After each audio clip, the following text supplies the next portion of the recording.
성경에 나오는 인물들 중에서 그 계보를 알 수 없이 갑자기 툭 튀어나오는 그런 인물이 있습니다. 대표적인 인물이 멜기세덱이라는 인물입니다. 멜기세덱, 창세기에 딱 한 번 나와요. 그리고 이제 신약 성경에서 멜기세덱의 이름이 언급되기는 합니다. 아브라함이 자기의 조카 롯을 구하면서 다른 왕들을 전투에서 격파하고 돌아올 때 이 멜기세덱이 나와서 축복을 하죠. 멜기세덱은 제사장이었습니다. 근데 아브라함이 멜기세덱에게 10분의 1 예물을 드리죠. 근데 조금만 생각해 보면 하나님이 이제 창세 이후로 타락한 인류를 구원하기 위해서 아브라함을 부르시는 거잖아요. 아브라함이 이스라엘 민족의 시조인 거죠. 그러니까 하나님이 명시적으로 아브라함을 부르시고 그래서 이삭, 야곱, 그리고 야곱의 12아들, 그래서 이스라엘 민족이 그렇게 구성이 되는 거죠. 근데 아브라함 때에 이 멜기세덱이 제사장이었단 말이에요. 뭐 이방신을 섬기는 제사장은 아니었겠죠. 하나님을 섬기는 제사장이었겠죠. 그러면 하나님이 아브라함을 부르기 전에 하나님을 섬기는 제사장이 있었다고? 뭐 이게 헷갈리지요. 아무튼 멜기세덱은 성경에서 그 족보와 계보를 찾을 수 없는 인물입니다. 그래서 신약에서 멜기세덱 이름이 인용되면서 예수 그리스도, 그분은 아론으로부터 시작되는 제사장, 그 계보에 계신 분이 아니죠. 예수 그리스도는 영원한 제사장이다. 그래서 인간의 혈통 또는 인간의 제도, 거기에서 계신 분이 아니다. 그러면서 이 멜기세덱이 사실은 어떤 성경의 근거도 찾을 수 없이 갑자기 나타난 인물인데, 그래서 예수님은 멜기세덱, 그 반차를, 그러니까 하나님의 섭리를 따라 오신 대제사장이다, 이렇게 설명을 하죠. 또 한 사람을 얘기하자면 욥을 얘기할 수 있어요. 욥은 멜기세덱과는 다르게 뭐 욥기 전체 그 긴 책이 다 욥의 이야기니까. 하지만 욥은 동방의 의인이라 그랬거든요. 그러니까 신앙적인 계보를 보면 동방, 거기는 하나님 믿는 사람들이 있는 곳이 아닌데, 뭐 그 당시에 동방은 뭐 저쪽, 그러니까 옛날 아브라함이 살던 갈대아 땅이나 또는 뭐 더 동쪽 어디를, 근데 어쨌든 거기는 창세기에 쪽에서 아브라함부터 내려오는 그 혈통, 그 사람들이 사는 데가 아니거든요. 근데 그 동방의 어디엔가 하나님을 진실하게 믿는 욥이라는 인물이 살고 있었던 거지요. 근데 어쨌든 욥도 욥의 계보, 욥의 혈통이 어떻게 되는지 그런 게 나오지 않는 그런 인물입니다. 대표적으로 제가 두 사람을 언급했습니다마는 성경에 그런 인물들이 뭐 여럿 있는데, 근데 그리스도인들에게 굉장히 많이 알려진 인물 중에서 야베스라는 사람이 있습니다. 야베스는 오늘 여러분과 제가 같이 봉독한 역대상 4장 9절 10절, 여기만 나오는 인물이에요. 역대상 4장에는 유다 지파의 계보가 나옵니다. 역대상이 시작되면서 아담부터 계보가 나오거든요. 쭉 나오면서 그래서 아브라함 아들 이삭, 야곱, 야곱의 12아들, 그리고 12아들 12지파 중에서 유다 지파부터 나옵니다. 왜냐하면 그쪽에 다윗 왕가가 연결되고 신앙의 정통 흐름이 그쪽으로 흐르거든요. 근데 역대상 4장을 보면 유다 지파의 계보가 나오면서 야베스는 갑자기 튀어나옵니다. 그러니까 거기 계보가 이렇게 나오는데 아, 누구 아들 또 누구 그래서 야베스가 있구나. 그런 게 아니에요. 갑자기 튀어나와요. 물론 역대상 계보 우리가 요즘 역대상을 묵상하고 있죠. 근데 역대상의 계보 족보는 복잡합니다. 그리고 성경을 깊이 연구하는 학자들도 아, 이게 여러 자료가 여기서도 자료를 가져오고 저기서도 자료를 가져오면서 이게 일관성 있는 계보가 아니다. 이제 학자들도 그렇게 생각을 해요. 어떤 거는 자료가 그러니까 원래 자료가 아, 이게 불분명하고 이게 히브리어 본문이 어떻게 되는지 애매한 것들도 있어요.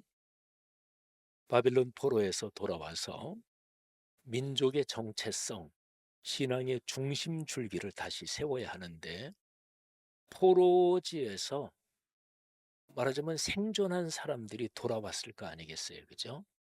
믿음을 가지고 신앙을 가지고 돌아온 사람들, 또 그중에서 야훼 신앙, 여호와 신앙을 지키느라 박해를 받은 사람도 아마도 있었을 것입니다. 어쨌든 그렇게 해서 돌아온 생존한 사람들이 이제 예루살렘에 모였단 말이죠. 그러면 적어도 예루살렘에 돌아온 사람들은 계보를 찾을 거 아니겠어요. 그죠? 그리고 적어도 돌아온 사람들은 역대상 이 족보 계보를 쭉 적는데 어디엔가는 연결해야 될 거 아니겠어요? 여러분 살아있는 사람은 내가 누구지? 이게 무지무지하게 중요한 거잖아요. 그러니까 이스라엘 백성들이 바벨론 포로지에서 돌아왔을 때를 생각해 보세요. 적어도 생존해서 돌아온 사람들, 또 하나님 신앙 없이는 못 산다. 바벨론이 먹고 살기는 더 좋고 경제 수준은 더 발전한 나라지만 그렇지만 나는 하나님 신앙 떠나서는 못 산다. 예루살렘 성전이 다시 지어져야 된다. 뭐 이렇게 돌아온 사람들. 근데 그 사람들 이름이 뭐 성경 여기 역대기에 100% 기록된 건 아닐 거예요. 근데 그 사람들 중에서 돌아와서 그래도 중요한 역할을 했던 사람들은 아마 대부분 이름들이 기록이 됐을 거예요. 근데 그런 이름들 중에서 아, 이게 족보를 찾으려고 해도 어디 누구 아들이고 이게 뭐 찾을 수가 없는 그런 사람들도 있었겠죠. 말하자면 야베스는 그런 사람 중에 한 사람인 거예요. 자, 그런데 오늘 본문 이제 4장 9절하고 10절을 보면 야베스에 대해서 정보가 많지는 않죠. 2절이니까 조금 나오는데 그걸 한번 보겠습니다. 먼저 야베스는 그의 형제보다 귀중한 자라 이렇게 언급을 했습니다. 근데 제가 아까 말씀드린 것처럼 바벨론에서 돌아온 사람 그리고 예루살렘에 이제 포로기 이후에 살고 있던 사람 중에서 야베스는 그의 가문 족속 중에서 굉장히 귀중한 사람이었습니다. 왜 귀중했을까? 돈을 많이 벌어서 자기의 족속들에게 많이 베풀기도 했을까? 아니면 이쪽 가문이 서기관 뭐 이쪽하고 연관이 있으니까 하나님의 말씀을 굉장히 많이 연구한 사람이었을까? 뭐 그럴 수도 있어요. 예루살렘이 초토화되고 이스라엘 민족이 바벨론으로 끌려가면서 성전이 초토화된다, 망한다.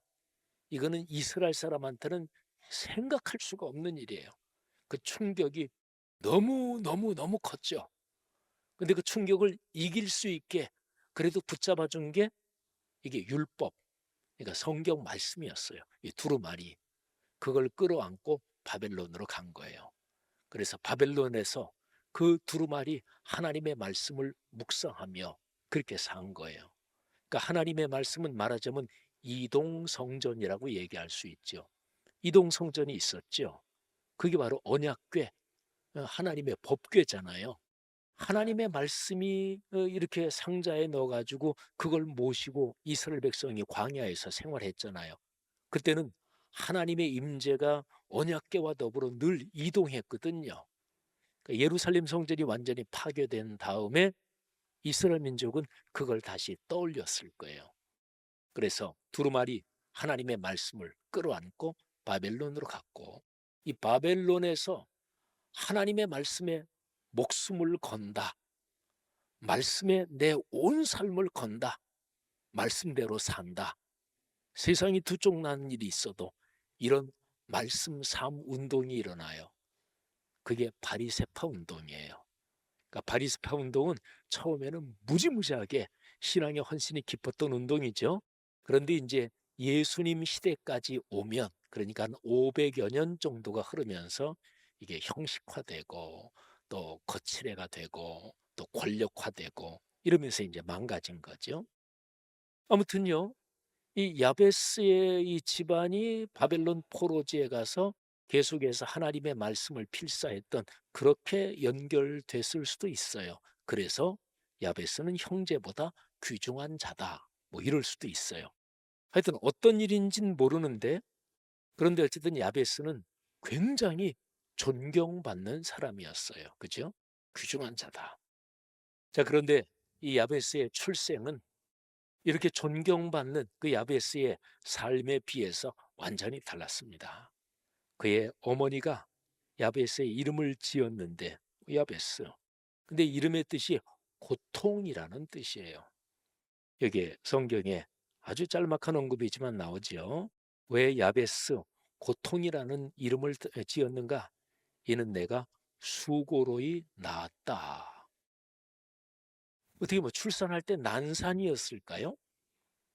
아니면 뭐 어떤 설교자는 야베스가 출산 때 뭐가 잘못돼서 신체 장애인이었다, 뭐 이렇게 그냥 단정적으로 설교하시는 분도 있던데, 뭐 그건 너무나 무리한 거고 뭐 그랬을 수도 있죠. 하지만 뭐 그런 데 대한 언급은 전혀 없고요. 하여간 야베스의 어머니가 야베스를 출산할 때 너무너무 힘든 상황이었어요. 그래서 이름 자체를 고통이다, 이렇게 이제 이 뜻을 담아서 지은 거지요. 그러면 야베스의 인생은 대단히 역전한 반전의 인생이잖아요. 태어날 때는 고통스러웠어요. 그의 어머니가 또는 가족이, 하여튼 야베스 자체부터 시작해서 고통의 상황 속에서 인생이 참으로 힘든, 기구한 그런 상황이었는데, 결국에 인생길을 걸어가면서는 그의 형제, 친족, 가문뿐 아니라 모든 주변 사람들에게 큰 존경을 받는 그런 인생길을 걸어갔습니다. 자, 근데 야베스가 이렇게 반전의 은혜를 경험할 수 있었던 그 근거 또는 그 과정이 무엇이었을까요? 그게 바로 10절에 나오는 거예요. 저 유명한 야베스의 기도라고 하는 내용이죠. 제가 다시 한번 읽어드릴 테니까 한번 들어보세요. 야베스가 이스라엘 하나님께 아뢰어 이르되, 주께서 내게 복을 주시려거든 나의 지역을 넓히시고 주의 손으로 나를 도우사 나로 환난을 벗어나 내게 근심이 없게 하옵소서 하였더니 하나님이 그가 구하는 것을 허락하셨더라. 아멘. 세번역 성경으로 제가 한 번 더 읽어드릴게요. 야베스가 이스라엘 하나님께 나에게 복에 복을 더해 주시고 내 영토를 넓혀 주시고 주님의 손으로 나를 도우시어 불행을 막아 주시고 고통을 받지 않게 하여 주십시오 하고 간구하였더니 하나님께서 그가 구한 것을 이루어 주셨다. 아멘. 야베스의 기도 그 내용에는 소극적인 표현이 있고 적극적인 표현이 있습니다. 소극적인 표현, 그게 뒤쪽에 나오는데, 불행을 막아 주십시오. 고통을 받지 않게 해 주십시오. 이게 이제 소극적인 표현이죠. 뭐뭐 하지 않게 그랬으니까. 여러분, 사람이 살면서 이런 기도가 필요하지요. 제가 성도들을 위해서 축복하면서 기도할 때, 특별히 성도들의 자녀나 또는 군에 가 있거나 외국에 뭐 혼자 가서 유학을 하거나 그렇게 나가 있는 자녀, 그럴 때 제가 꼭 기도하는 게, 하나님, 악한 자, 못된 자 만나지 않게 하옵소서. 어려운 사건 사고에서 성령께서 지키시고 보호해 주옵소서. 사랑하신 여러분, 여러분이 걸어가는 인생에서 하나님께서 불행을 막아주시기를 주의 이름으로 축복합니다. 고통을 받지 않게 해주시기를 주님의 이름으로 축복합니다. 우리가 신앙을 적극적으로 생각하면 하나님 주님과 함께 십자가의 고난을 받게 하옵소서, 이런 기도 훌륭한 기도입니다. 하나님이 그런 사명을 주시고 또 섭리 가운데 그렇게 그 길을 걷도록 하시면 주님 손 붙잡고 이 고난도 복음을 위한 고난 이겨내게 하옵소서, 그렇게 감당해야 되지요. 하지만 사람으로서 그리스도인도 마찬가지입니다. 하나님, 저를 하나님의 손으로 지켜주셔서 불행을 막아 주옵소서, 고통을 받지 않게 하옵소서, 이런 기도 하나님이 기뻐하시는 기도입니다. 여러분의 가문 이 축복이 있기를 바랍니다. 그런데 적극적인 표현이 있어요. 조금 전에 막아주시고 받지 않게 해주시고, 이건 소극적인 거고요. 적극적인 기도가 뭐냐면 내 영토를 넓혀 주옵소서, 개역 개정판의 지역을 넓혀 주옵소서, 옛날 개역 성경에 나의 지경을 넓혀 주옵소서. 신앙생활 오래 하신 성도님들한테는 지경이라는 말이 굉장히 익숙하지요. 어떤 것도 좋습니다. 나의 영토 지역, 지경을 넓혀 주옵소서. 하나님이여 내게 복에 복을 더하사 나의 영역을 넓혀 주옵소서. 하나님 내게 복을 주시려거든 내 영역을 넓혀 주옵소서. 적극적인 기도지요. 여기에 세번역 성경에는 구체적으로 영토, 이렇게 땅이라고 나와요. 땅일 수도 있고 아니면은 자신의 어떤 영향력일 수도 있고, 제가 아까 말씀드린 것처럼 만일에 야베스, 아마 야베스라는 지역은 그 지역에서 야베스의 이름이 나왔을 수도 있고, 아니면 야베스라는 사람이 대단히 성공하면서 그 동네를 야베스라는 사람의 이름을 따서 동네 이름을 붙였을 수도 있습니다. 근데 뒤쪽이 더 가능성이 많습니다. 왜냐하면 사람 사는 동네에 이름을 붙이면서 고통의 동네 이렇게 이름을 붙이진 않을 거 아니겠어요? 그러니까 야베스가 고통이라는 뜻이지만 이미 야베스라는 사람이 크게 성공을 해서 사람들이 야베스 그러면 고통, 이 단어의 뜻을 떠올리기보다는 아우 그 훌륭한 어르신, 그 축복받은 분, 이렇게 되는 거예요. 그래서 그 사람 이름을 따서 동네 이름을, 그런 경우는 많잖아요.